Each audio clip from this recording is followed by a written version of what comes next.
right? So my first order of business with you is to say that all emotions are of God.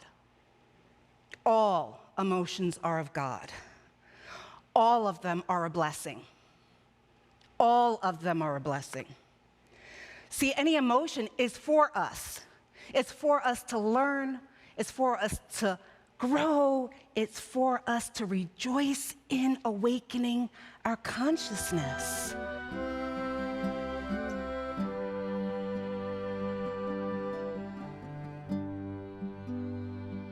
Thank you, Higher Ground. That was lovely. It really was. What a difference, right? Like, very cool. All right, so today we're talking about feelings. We are going to continue our journey on nonviolent communication, and we're going to take a little deeper dive into understanding our feelings. And then I'm going to answer the question, why are we talking about this? Why are we doing this work? What has it got to do with spirituality? So I'll be answering that question as well. But what I want to do first is I want to do a little review on what we've been doing. So how was it this week? How many of you have been practicing? Okay. Was it easier this week? Okay, yes. Did you find any ahas or yes? You want to share one maybe? No. All right. That's what I like. Audience participation and honesty. Okay. Well, you know what I found my biggest shift this week was just a deeper appreciation for people. A deeper appreciation and gratitude for them, and then the ability to share that with them. And it just created this sense of vulnerability and openness that was just lovely. It was really beautiful. We also spoke about last week about looking at triggering our emotional triggers that we have. And why do we do this work? We do this work because it's very difficult for us to embody the language of kindness, the language of the giraffe, if we are emotionally triggered, right? Because at that point, we can't hear anything or anyone. We're not even presently aware in that moment. So that's why we do this work on looking at our emotional triggers. And I shared this technique with you, which is called CALM, to help you process through that. And anyone work on triggers or have any emotional triggers this week? Thank you, James. Okay, thank you. And were you able to work through any process with this, CALM? Sometimes. That's honest. Okay, great. Well, you know, we teach what we need to learn, right? That's what they say. And so this week I had the opportunity to have an emotional triggering moment. And I was like, wow, lucky me! That's right, lucky me. And so it was really interesting because I'm just out and about minding my own business, or so I thought, and someone started yelling at me and blaming me as the cause of their feelings, the cause of their emotions. And it was really an amazing moment because I got to use the techniques that I've been using for years now in the current moment. It was like real time. It wasn't like going back and then coming forward.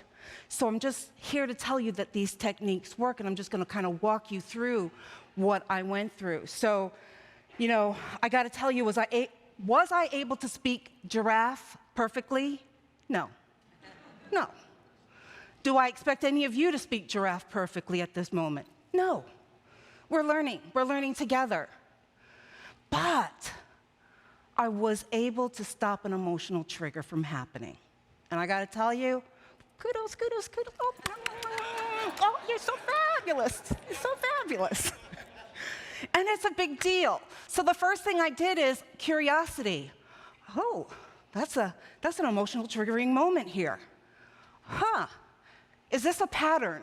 Does this happen often or frequently in my experiences? Yes, every time someone yells at me or criticizes me or blames me, that is an opportunity for a trigger for me. Oh, well, how did that come? Where did that get installed? Oh, in my childhood. That's where that got installed.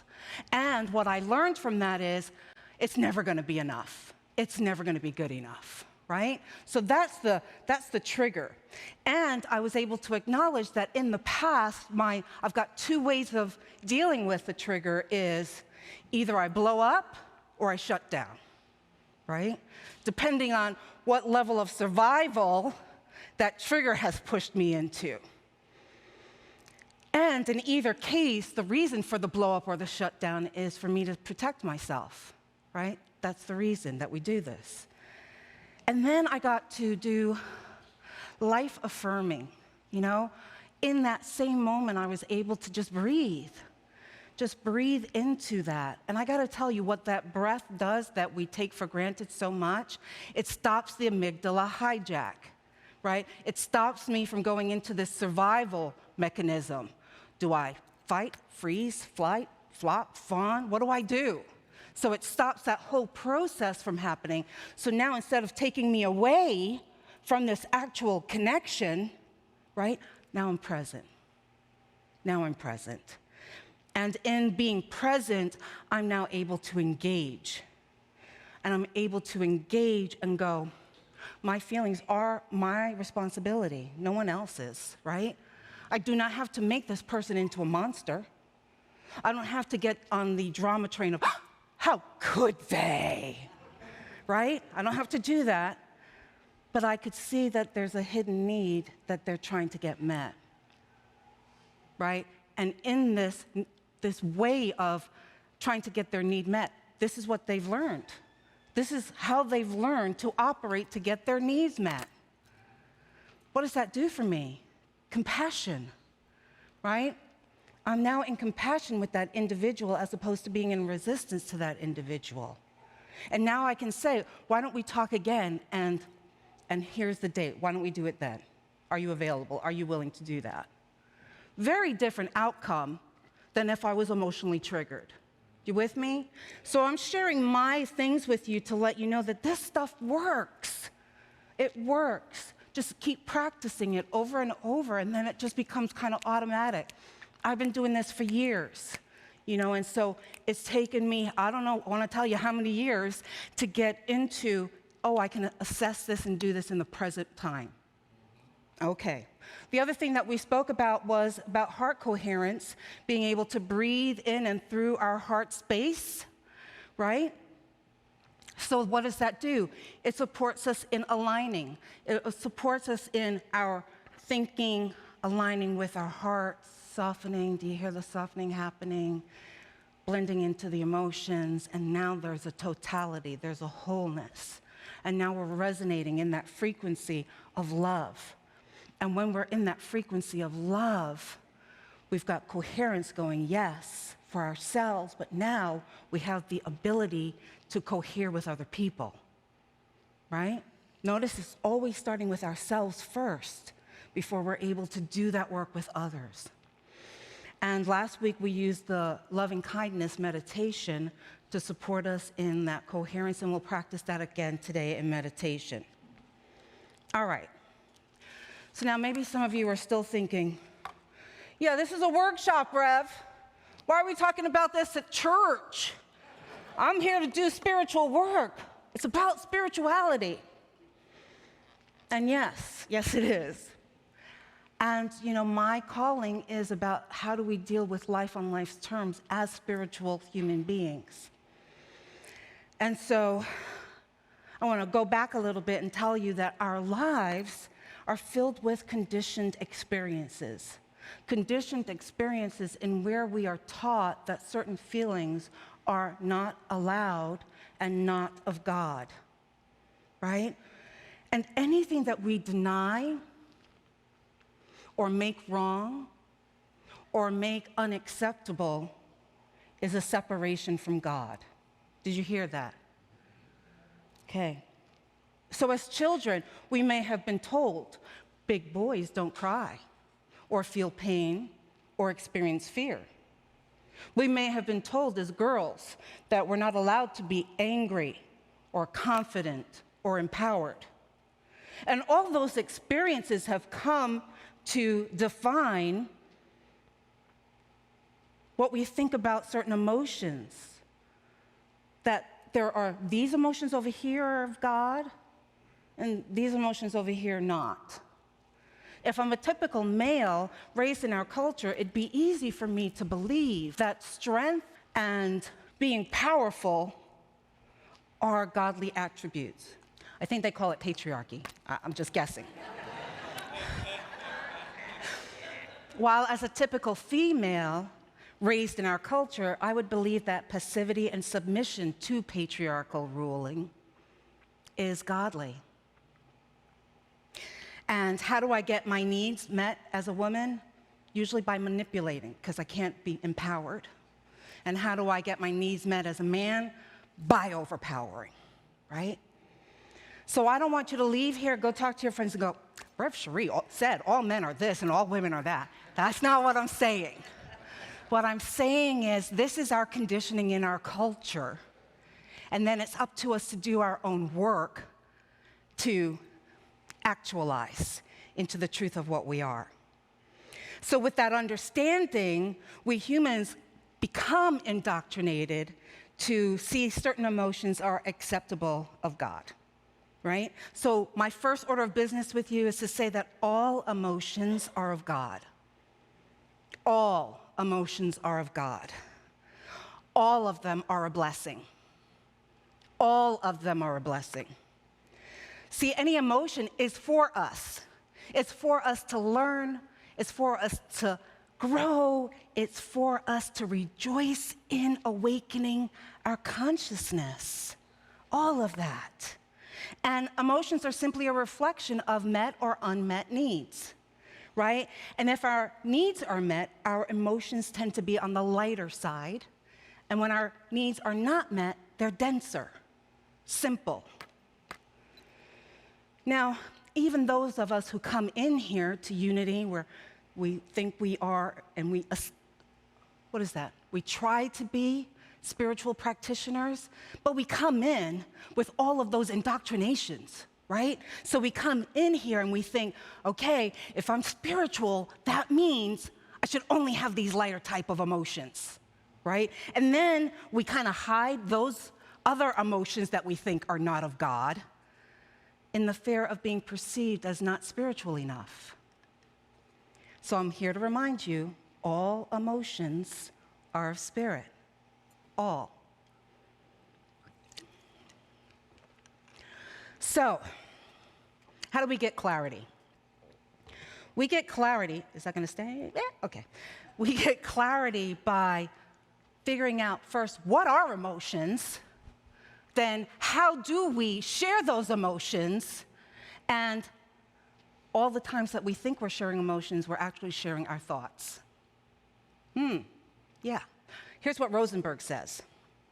A common confusion generated by the English language is our use of the word feel without actually expressing a feeling.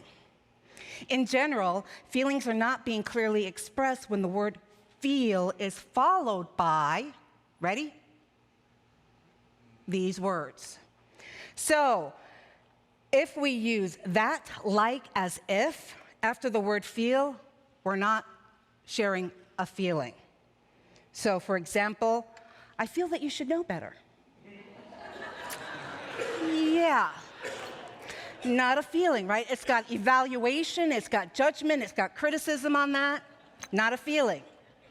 If we're using the pronouns after the word feel, like I, you, he, she, they, it, once again, not really sharing a feeling, sharing a thought. One of them is, I feel I'm constantly on call. Where's the emotion? Where's the emotion there, right? Once again, it's a judgment that you've discerned about what you're going through.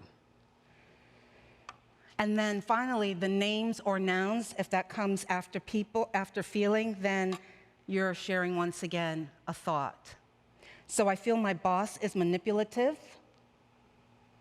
Where's the feeling? Once again, it's a judgment, right? So we really want to be very clear on how we're sharing our emotions, how we're sharing our feelings. And if you have the book on page 44 and 45, great examples. And I have to tell you, from time to time, more frequently than I'd like to admit, I'm looking at the book and looking at the emotions and being able to articulate it, right? And this is not my first time with this material, and I've done other materials that are very similar to it. It's work. It really is work because we are not conditioned and trained to express our feelings. We're all intellectual. So on page 44, these are the emotions when we feel that our needs have been met, right? And we would label them in our human vernacular as positive or good emotions. But they're simply emotions that we feel because our need has been fulfilled, right? How do you feel when you've got a need met? Woohoo, yes, right? Joyous, content, satisfied, all of those feelings. And then on page 45, it's the emotions that are listed there are when we don't get our needs met. And we would call that negative or bad emotions. And in spirituality, in spiritual communities, we take that one step further and we judge that someone is not spiritual if they're feeling any of these emotions. Yeah? Yeah. That's called spiritual bypassing or spiritual malpractice. Just giving you the definitions, my friends. But here's the thing. If we reframe our knowing of the emotions, we'll no longer be in resistance to what they are. We can then start to be in love with all the emotions that we feel. Imagine being angry and being like, yeah, that's okay. I love you. I hear you're angry. Okay, what need is not met, right? That's a whole different thing than, oh my God, I'm angry, I shouldn't be angry. You know, I should know better. I didn't meditate enough today. You know what we do to ourselves, right? So I want you to give yourselves permission. Give yourselves permission to honor that all emotions are part of the human experience. And this is a way that we reclaim truth, right? So often we think we have to dissect, cut away, get rid of, to become spiritual, to become enlightened, to become evolved in consciousness. But that's not what it is. What it is the re-knowing, the reclaiming. This is how we evolve our consciousness, right? By becoming aware that our emotions are wonderful gifts from the universe. Because it's awakening to the reality of who we are. It lets us know, what am I passionate about, right? What need is not being fulfilled that I am responsible for fulfilling, not somebody else. I am responsible for fulfilling, right? And so this is a way to a greater freedom than we've ever known before, my friends. This is why we do the work that we do here.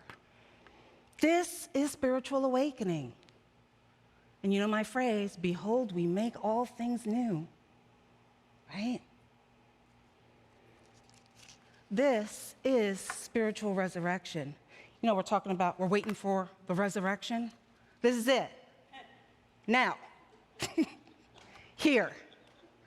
This is the thing that Jesus has been talking about.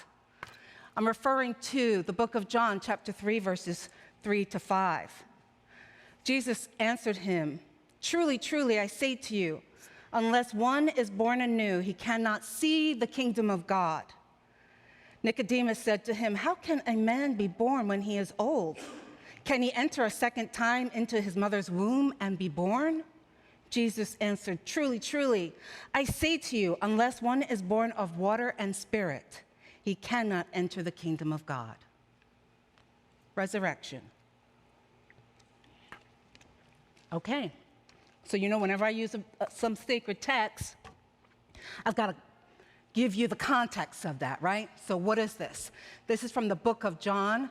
The book of John, the author is attributed to John. Most theologians say it's John the Apostle, the beloved apostle that wrote this. The purpose of him writing this book was to prove that Jesus was the Son of God and the Messiah. This was written about 85 to 95 AD. Now, I've shared with you previously that Jesus really didn't like the Pharisees, you know, the priests and the leaders of the Jewish people of that time. He thought they were hypocrites. But one of the folks that he did like was Nicodemus, I'll just call him Nick because we're on those kind of terms. And Jesus saw Nick as a scholar, a leader, and someone who got the spiritual teachings that Jesus was laying down.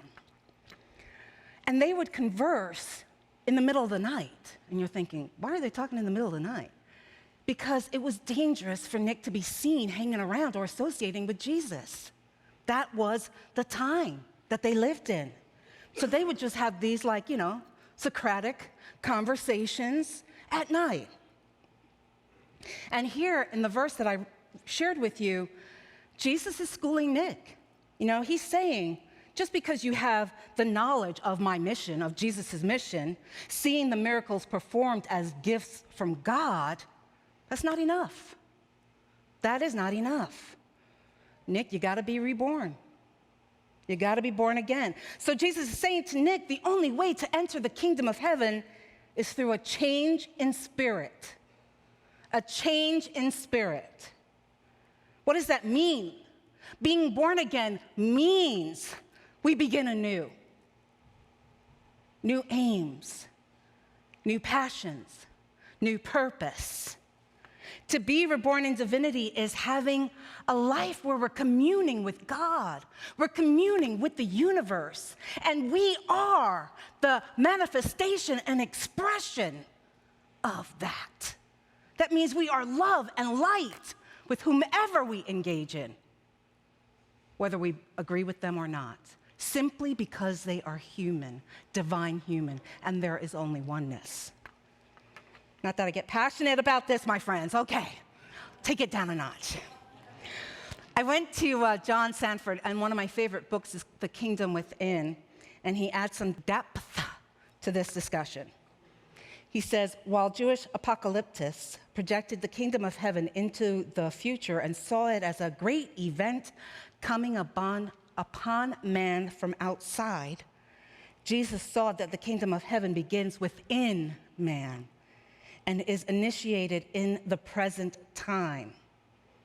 It is also in the future because although it is here now as a potentiality influencing life, its realization is not complete.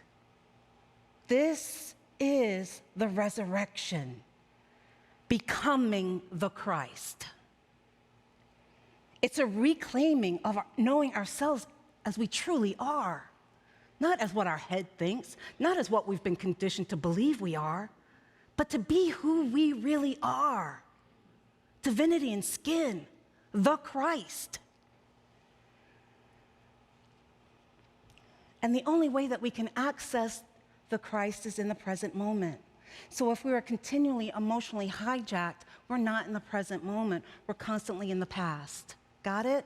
That's why are we seeing the connections here, please? Yeah. Thank you.